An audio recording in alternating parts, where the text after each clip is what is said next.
the Summerworks model has emerged as a pretty good, like, sort of high ambition, low stakes calibration. It's like there's a little bit of like, who cares?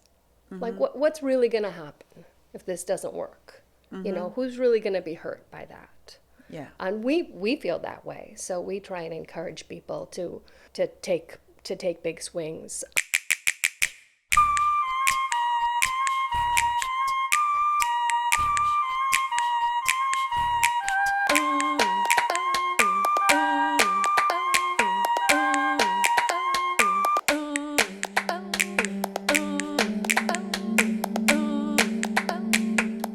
Welcome back, friends. I'm Kristen Martin, and this is Torches. Today we have the fierce Maria Striar. Maria is a veteran performer and director who co-founded Club Thumb in 1996 and serves as its artistic director. I'm really excited to hear what she has to say. Welcome, Maria.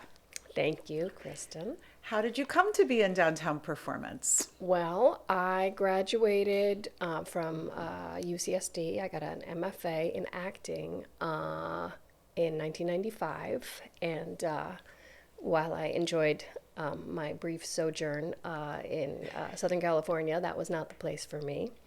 I'm from the East Coast originally, and moving to New York was, clearly gonna be a better fit for me. And I remember getting into New York with a truck at 3 a.m. and feeling like, okay, it's gonna be okay now. And really quickly, I think. You drove across country? I mean, I don't drive. Oh, okay. Bound for New York. Yes. I don't drive, but yes, I was in a truck. I was an exciting passenger. But I had actually met before through somebody I was dating, David Herskowitz, when I was still in San Diego. One of the first shows I did was actually before I did like 3 shows in a row in Nada. When I first came. I ran into Erin Courtney, who I'd gone to college with at a bank on St. Mark's, on the corner of St. Mark's and 2nd Avenue, the one that's next to Stomp. Uh-huh. And that's now an art gallery? Or something. Is that what it is? Uh-huh. And she said, I've got this play, and Scott Shepard's going to direct it, and all these people, do you want to be in it? And I said, sure. I mean, I certainly didn't have any plans. And that, I think, was the first of like many shows in a row at Nada. So I guess that's how Nada it was happened. like the size of a postage stamp. Yes, Nada was sort of a basement theater space with a box office revenue split. Very, very many coats of black paint. A tiny little bathroom that audience and actors shared, and a little office, which was where we all changed for the show. My friend Allison used to always say, "No room for magic," because you would basically be like sidling by the audience, waiting in line to go to the bathroom in your costume. Yeah. But it was a nutcracker. And so I met the whole target margin community around then. So sort of bit by bit, and then the next year, after not very long of like being in New York, Meg, with whom I'd gone to both college and graduate school, and I were like, let's put on a play. And we had other friends from grad school who were like, let's put on a play. So. We looked around, and there was a place called House of Candles on Stanton. Also operated by Erin from Nada. Not at the time. Not at the time. At the okay. time, it was a company called the Independent Theater Company. Oh, okay. And those days, we rented it for $1,000 a week for it was like $4,000 for a month, 24/7 rental, and we just had one little play we wanted to do on an equity showcase contract. We could only do 16 performances, and it was like an hour 10 long. So we kind of invited everybody we'd met in our brief time in New York or gone to school with or whatever to do something, and we ended up having 8 o'clock shows and 10 o'clock shows and sometimes midnight shows, and I think there were at least 5 or 6 different things that kind of went on repeatedly in that And did you time. and Meg act in that one together? I directed the first play, and Meg acted in it. You know, we just came up with a name to put something on the postcard, frankly. And Aaron designed the costumes with me. Boy, I had some great ideas. And also the art. You know, it's like lots of Kathy Profeta, who's now like, you know, she designed our set, I think. I mean, a lot of people performing in various roles, Yes. that they don't normally perform in, or they certainly don't anymore. But after we did that, we were like, oh gosh, it feels really great to not wait around for other people to create opportunities for you. And it also felt really great to create opportunities for other people. So that was the first Summerworks, which we called, because there wasn't going to be any other Summerworks. And same with Club Thumb. We just needed a name on the postcard. And then we just kind of kept doing it, but honing the model. So I acted sometimes I acted in shows for the first few years, and sometimes I acted in other people's shows for the first few years. And but as time went on, as the company grew, there stopped being so much room for that. I find it hard to pop. I don't know. I guess some people can produce and act in things at the same time. I found that to be a pretty tricky combination. Do you miss acting? I do, to an extent. I get to do a little bit of it, you know, just even in just a one-off way, participating in, like, we develop so much material. And every now and then I had fun working reading. with you as an actor on trade practices many years ago. Right. I do like doing it. I like to sort of be able to shed, you know, that or to pick up different responsibilities. I think it makes me a better artistic director when I do it. But it's hard to claw at the time. How did you come to Funny, Provocative, and Strange as your mission center for Club Thumb? Well, the very first play we did was Wally Shawn's Marie and Bruce, which was a play by a living American writer, but not a new play. We were going to keep doing it. We thought, okay, well, what describes the play we just did? That seems to be something we like. That seems to be like a lodestar of sorts for our, you know, communal aesthetic. And so I guess that's been consistent. You know, that those are the plays that really we were drawn to. A lot of things were consistent about that. 90 minutes and under, you know, many parts for women, opportunities for women. You give artists permission to risk and possibly fail. You talk about that.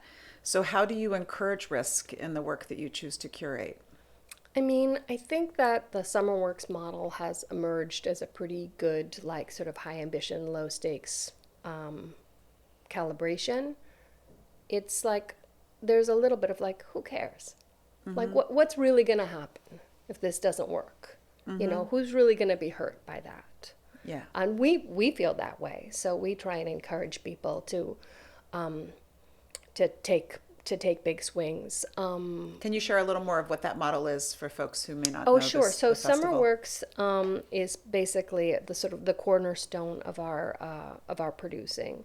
At this point, it's evolved over the years, but it's now pretty consistently 3 fully rehearsed, fully staged plays that happen in sequence, but not with no overlap. They're not in rep. There's no rep anything, no rep casting, no rep scenery, no rep. You know, there's some rep cable. And we sort of gently expand to include as many performances as possible, but it's all kind of within a pretty tight, like, it's about a 6-week commitment or so for all the artists involved. So it's like, it's, you know, and it's on a contract, you know, as it's grown, it's sort of it is a more remunerative package, but on the whole, it's sort of built to kind of be like, okay, you can take this time to do this thing. It's not going to like sprawl and dominate your whole life. You know, it's not going to be the only paycheck possibility you have, but it's going to be this dense, you know, hopefully very aesthetically fulfilling experience, and making performance for a community of that's a little bit younger and more dominated by artists with affordable tickets. So it's like it is sort of participating in a really, I think at this point, in a pretty pure version of like why people like to make. It's about 3 weeks of rehearsal, a week of tech, and 2 weeks of run, like Yep. that. Mm-hmm. Yep. Not a week of tech. Half a week of tech. Yes. But a few previews. So I mean, it happens really fast, and that's also part of it. You know, we try and sort of like respect the parameters. Right. Try and because we have been doing it for a long time. There's a discouraging people from making choices that will make it difficult for them to land the beast in time. You know, of like having so much tech that they can't tech it, and they won't be able to return to like the whole production and to the acting and to sort of you know, uniting things, and to, you know, try and sort of concentrate on the core elements that they have. We try and give people opportunities to do some advanced staging and, you know, and to sort of develop the work so that they're really ready to, like, you know, get into the rehearsal and tech process, because it's like a greased shoot. It goes very quickly, and you don't, you know, you don't want to have to like be dealing with like, I mean, we've found like things like projections are a little bit of a nightmare in that context. So we discourage them, because it's like you just don't have the apparatus. You don't have the time to like, you know, deal with like really, really finicky tech stuff. So working within your parameters, but being creative about them. And anybody who's been to any Summerworks shows knows that like inevitably people are going to be like coming down the aisles and like popping out of unexpected places, and there's going to be a sort of a like an embrace of scrappiness, an embrace of like acknowledging what the container is, and that we're all going to try and pour over its edges, but that we are, you know, that we're working in a small theater, and they're like we're all in this one room together.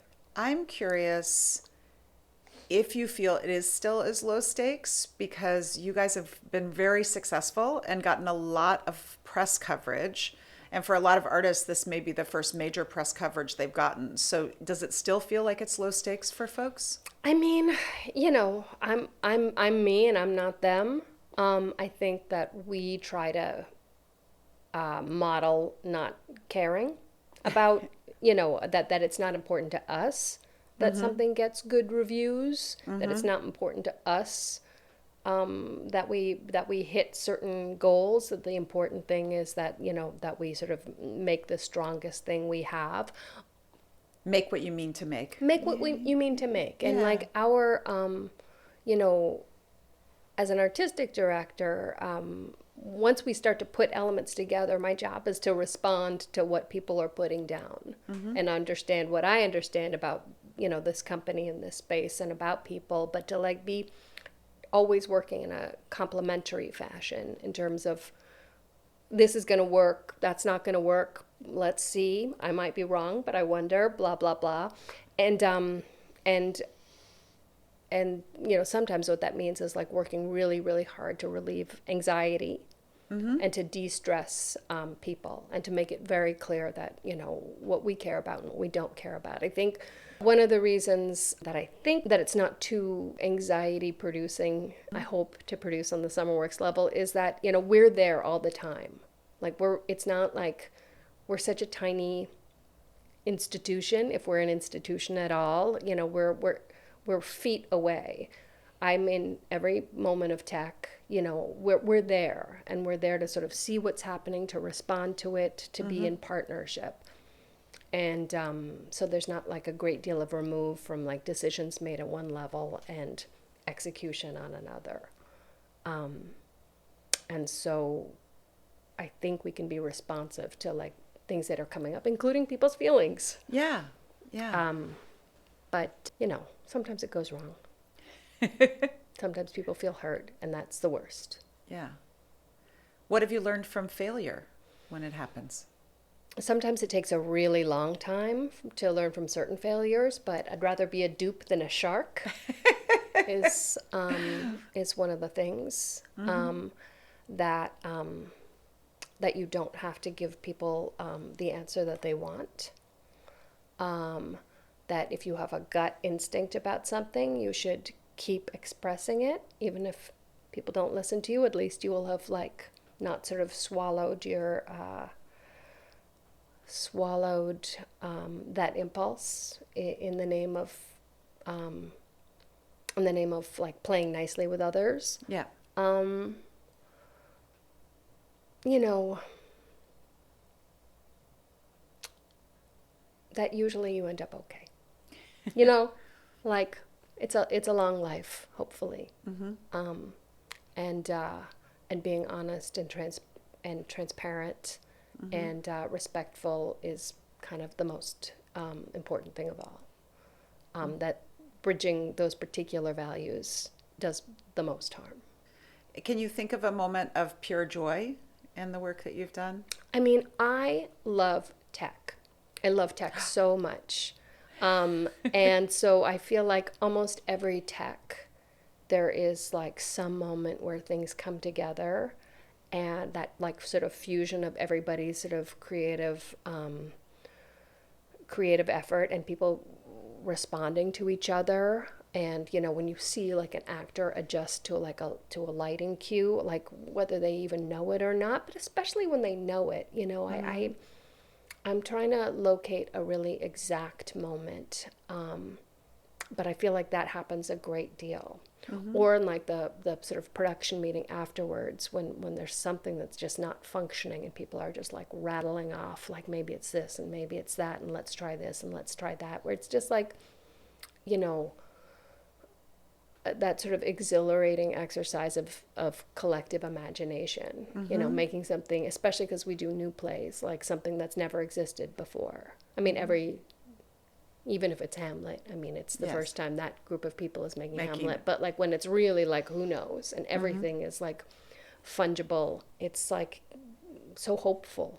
Well, that collective imagining is one of the strengths of collaboration. What are the other things that for you make a collaboration really work?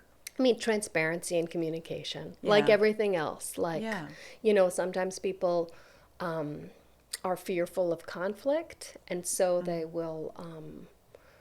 won't express opposition or what they really think of an idea or the ways things are going, or they're sort of a little stoic. They don't want to get in trouble, or they don't want to, you know, and that I feel like is just, gosh, if I could just erase that from the way so many people function, just like spit it out. Like, you know, it's not complaining. It's letting people know. It's like nobody know, you know, I can give all kinds of like notes to something, but if I'm barking up the wrong tree and you don't tell me, you're not getting the best of my imagination either. If I don't understand something, so there's only kind of one way of letting people know. So those are sort of, I think, the most important things. I think generosity of spirit. I think collaboration depends on not being sure that you know the outcome, and being excited to discover what that might be. With the curiosity. And flexibility. Kind of like, and kind of knowing that you don't know. I mean, I like the kinds of plays I'm most drawn to are the ones I don't totally understand, but I'm intrigued enough to want to figure it out. And I think that's also part of the, you know, the risk, the way risk functions in our mission. It's like, I don't know if any of these plays work. I have no idea. But I know I'm compelled by something, and I know I'm interested to figure it out, and I know that involves all the collaborators. Like it involves design and direction and a script that's still in motion and actors, and that's and me. And that's exciting, but I don't know that it's going to work, and I don't know how it's going to work, and I don't know if we'll get there on everything, and that makes like the doing of it relevant. You know, that's how you figure it out, and you see how far you get. And there's, you know, probably more than one path, and if there's only one path, it's probably not a Club Thumb play. I mean, you know, you read things, you're like, that's great. think it's complete in my imagination, and I don't need to figure anything out. Not for me. Right. Are there aspects of your identity as a woman that inform the way you lead the organization and the work that you guys make? Well, I mean, it's very important to me to create opportunities for women and to create multiplicitous representations for women. I went to grad school for acting. I was a young actress, but a weirdo. And I didn't really find a lot of things that felt like very exciting. That I was like, woo, I can't wait to inhabit that. And I found myself really often, like, in the context of grad school or wherever, like, trying to, like, be excited about some pretty limited role. This like, kind of like, it's like putting on shoes that are too small for you. And also just, I saw how the proportion in general, like when I was in college, when I was in grad school, where there were just way more opportunities for men, way more just like opportunities to be on stage, let alone to be in something that's interesting. So that's something I feel very deeply about correcting. I work with a lot of women. I work with a lot of men, and I work with a lot of trans people and non-binary people too. But I work with a lot of women. Whether it's because I come from a family of three girls, or something else. It's important to me to make opportunities for women who I think are maybe less hierarchical on the whole about how they collaborate. The gatherers rather than the hunters, maybe. Well, women are over 50% of the population, so it's appropriate to give them presence. Yeah. Your mission is focused largely on emerging artists, also with accessible ticket prices. How do you battle with that when you're trying to compensate people fairly at the same time? I mean, it's getting more challenging. I think we try to de-emphasize very, very elaborate design, so that we're not spending, an undue share of our budget on things or on the construction of scenic materials, or things or tech that's so complicated that we need like a vast amount. We need, to spend, way longer in the room, or, we're really like sort of going for like maybe I mean, I think that in some ways we have like an imaginative poor theater setup. I like, staging and actors and words and ideas, but I don't, verisimilitude is not really what interests me the most. So in terms of the plays that we pick, we're not usually looking for things with like very, very elaborately detailed, naturalistic, scenic environments. We're also producing in a small space where a little goes a long way. So I think, trying to limit that particular part, which can just get huge. But, it never feels bad to spend money on people. I think, we obviously try to get as much money from, unearned income to support this. I think it's really important to have to the extent that it's humanly possible, to have the price of a ticket not be a barrier to entry. I think that our field is like quite endangered by how expensive and difficult it is to go to attend, and people have plenty of other options for taking in narrative material. So like we have to really make the environments in which we produce as hospitable as humanly possible, whether that is like the vibe or the price or the information that we're getting out there, or all of the above. We have to do all of it, and I think we've done that pretty well. But as we remount things for longer runs, we have to keep sort of reimagining how to do that. I was going to ask about that. How is the audience different when you bring a show back and you're doing an engagement at another venue, right, And how do the production values change when you go to those other venues? What's the whole trickle down effect? I mean, it depends. It depends on like how different the space is, how different the scope is, what contractual obligations, if we're doing something in co-production or if we're remounting it in a rented space. But things have to be built to last for more than 2 weeks, which is different. Things have to be designed to adapted if there's a venue change, and sometimes that's significant. Sometimes that's really significant. But we try to, like, even the show that we have upcoming, which is in a way bigger space, it's an expansion of the same idea. It just has to be done a totally different way because the space has really different proportions. Do you keep your paying people versus things when you do those productions? To the extent that it's possible. I mean, it depends a little bit when we're doing things in conjunction with another theater. The theater that we're working with, like, they have a whole house team. We're co-producing a remount of a show of ours.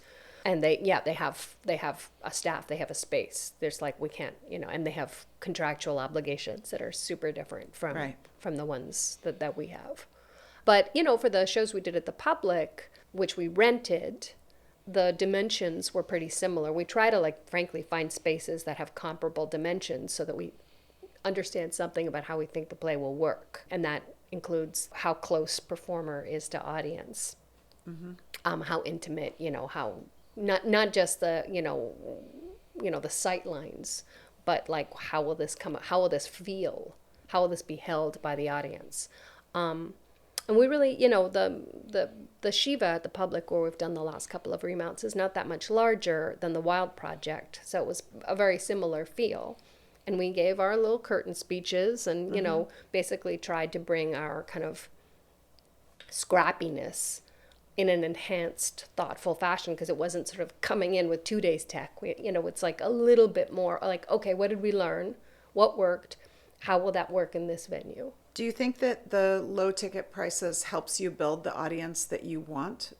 Having a low ticket price is a clear way of limiting risk, I guess, because if you don't have to spend too much on the ticket, I think you're going to be a little bit more adventurous, open to whatever it yields. If you've paid $500 for something, you have a little sense of like, this better satisfy my standards, whatever they might be.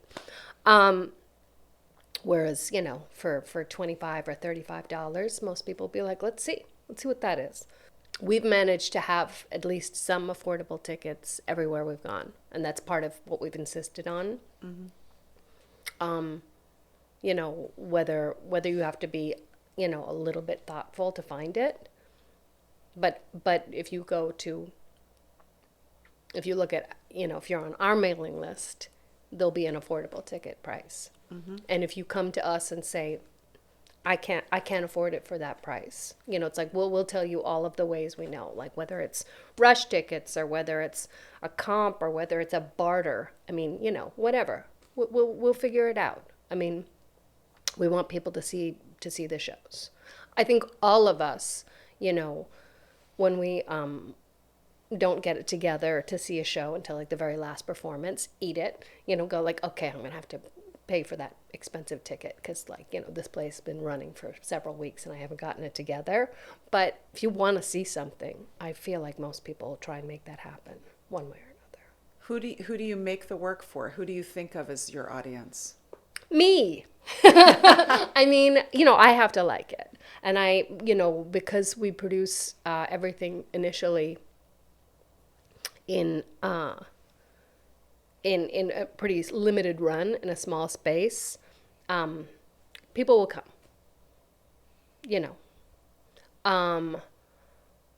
So I guess, yeah, I don't think about who I'm making it for. Okay. I'm making it for everybody. I hope they like what I like. But, yeah, I think that actually that's like our great freedom is that we don't have to concern ourselves with whether our audience will like something. How do you define success when you're leading an organization that's devoted to risk-taking?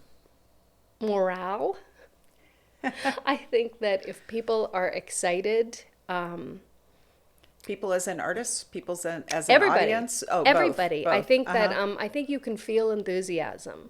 You can tell when something is like a duty or an obligation or a job, and when people are really excited for something, and it's really, really important to me that people feel like happy and lucky at what I feel happy and lucky most of the time that I get to do what I do, and feel taken care of.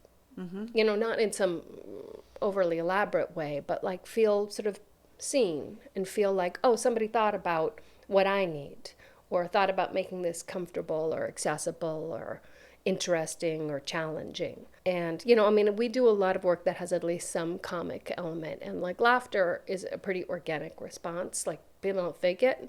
Do you feel better? Oh, yeah. Do you want a little bit of ketamine? I should not. You'll be fine. You'll acclimate. You can also feel how people are responding to something in the lobby, to being in that lobby. You can feel how people are responding in a rehearsal room. You can feel how people are responding in an audience. So, in terms of the excellence of the work, I think that's probably if I like it. And if I liked making it, and if I think that people liked making it. There's work that we have done. There's lots of work that we've done that I was like, that was pretty good. That came out well. But there are times when it's like, everything kind of just tingles a little bit more. There's something about the way people work together that really just sort of met in a way that lifted everything a little higher than any of us could have expected, where just everybody's sort of creative contribution just sort of sang a little bit, and where the audience, feels that too. And you can feel like there's just like a little, the wake of that, the ripples after that are just palpable.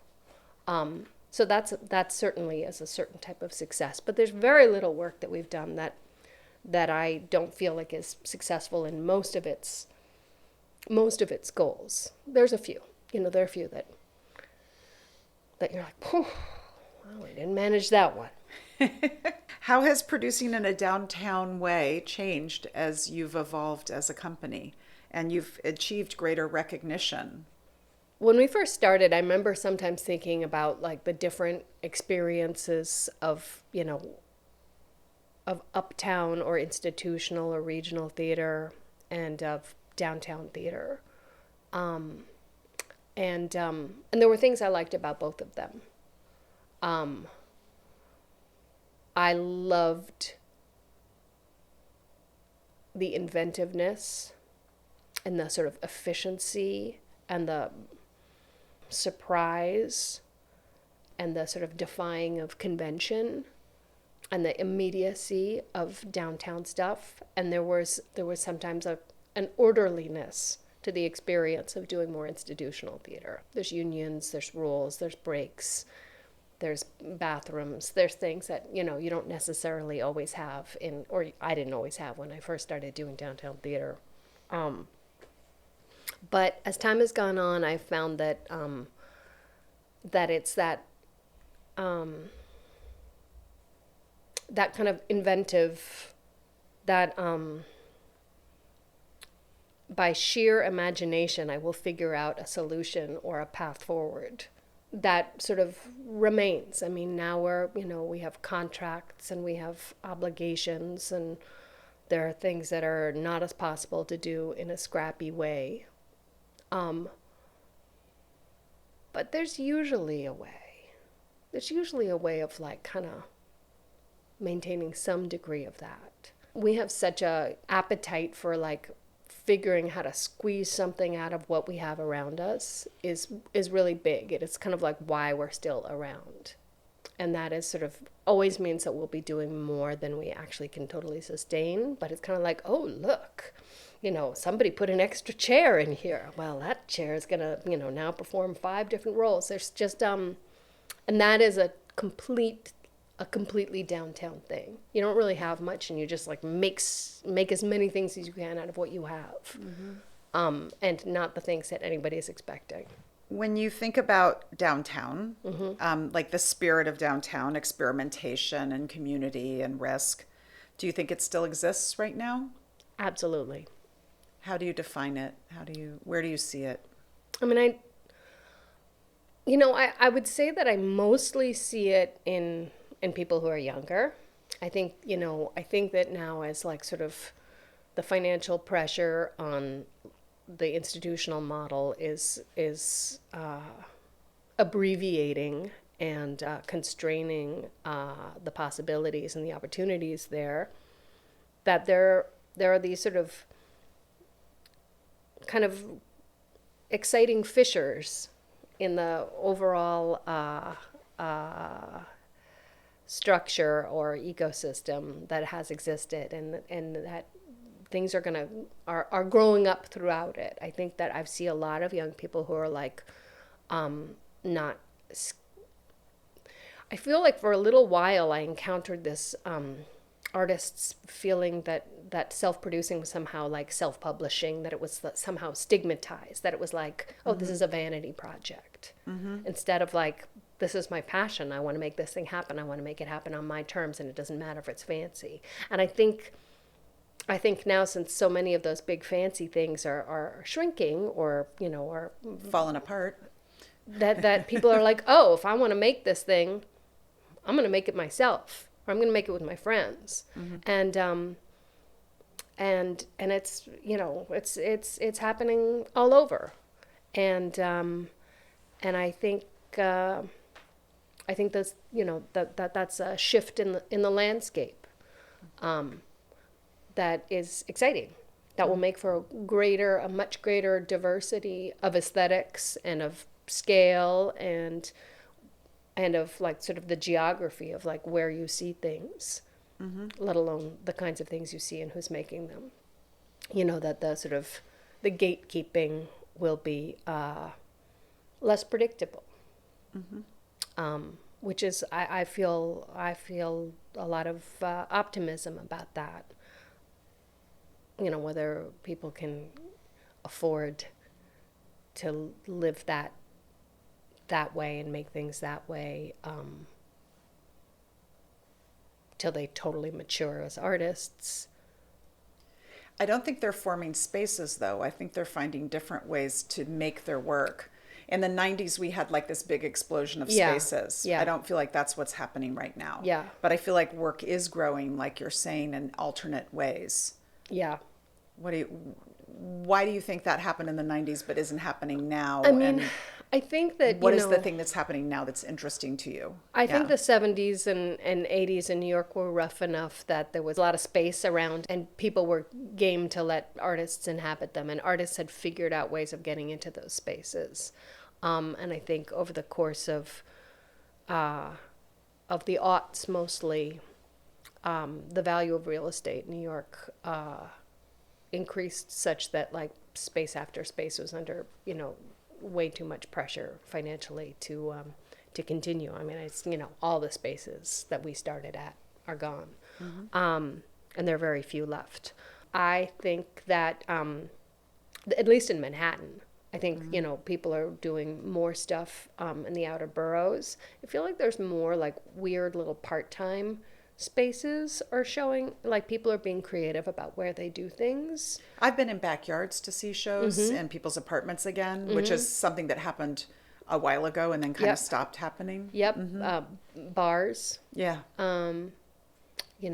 Maybe a little bit more site-specific stuff, a little bit more stuff like, on the street, like tours. And then there's some, sort of a new era of presenting spaces. Like people are sort of filling that void more as some of the others have fallen away. And new ones hopefully will keep emerging. I do feel like there are a few like solid like presenters who are making space available regularly and providing people with, whether it's fiscal sponsorship or rehearsal space or whatever. I mean, I think there's like a fabric of resources that have to exist, and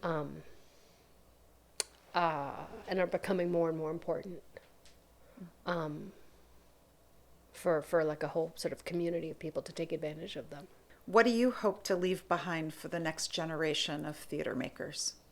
A body of work, a body of values, and a little bit of a sort of a sense of like kind of a stone soup sensibility. You know, it's like that you don't need much, but you need to, but you need other people. Mm-hmm. And that, you know, there's no right way of doing anything. I mean, as long as you're kind, and you're transparent, you know, you can do things so many different ways. Mm-hmm. Great. Thank you so much for Of doing course, this, Maria. Of course. It's a I great feel like pleasure. I was a little vague, Kristen. I don't think you were. Okay. But if there's something you want to be more specific about, No, I we've can't got a think of couple more anything. minutes. All right. Thanks to HowlRound for broadcasting us, and we hope you'll come back to the next Torches.